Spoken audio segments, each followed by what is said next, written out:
এই জুলাই সমষ্টিগতভাবে আওয়ামী লীগ বিরোধী যারা ছিল সকলের। আমি সেই প্রধানমন্ত্রীকে প্রশ্ন করতে চাই, যদি এই জুলাই সমস্ত বাংলাদেশের নাগরিকের হয়, তাহলে কেন এনসিপির নেতৃবৃন্দের উপর হামলা? আমি এই প্রশ্ন করতে চাই, কেন এই সরকার নির্বাচনের আগে বলেছিলেন এই দেশের আইন শৃঙ্খলা পরিস্থিতি নিয়ে যে নির্বাচিত সরকার না থাকার কারণে অবনতি, কিন্তু নির্বাচিত সরকার আসার পরে সব উন্নতি হয়ে যাবে। আজকে এই সরকার নির্বাচিত হওয়ার পরে কেন এনসিপির পথসভায় আবারও বোমা হামলা হয়েছে? এই সরকার তা এড়াতে পারে না।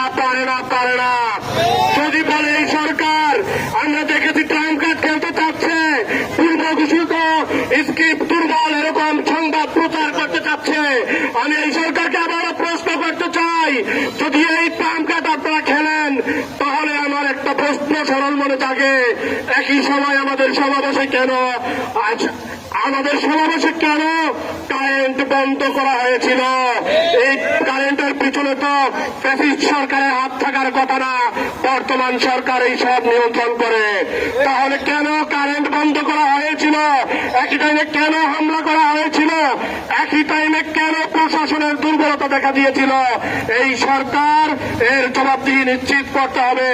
এই সরকার এই জুলাইয়ের বিপ্লবীদেরকে, যারা এই জুলাইয়ের বিপ্লবের মাধ্যমে তারা সরকারে গিয়েছে, এই বিপ্লবীদের নিরাপত্তা নিশ্চিত করতে হবে।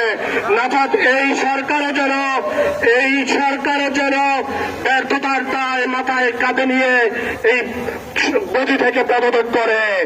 আমি চাইব, এই সরকারের কাছে অনুরোধ করব, দয়া করে এখনো যারা দিবালোকে স্বপ্ন দেখছেন এনসিপি কে ব্যানিশ করে দিবেন, তখন এই বাংলাদেশ থেকে এনসিপি ব্যানিশ হবে না।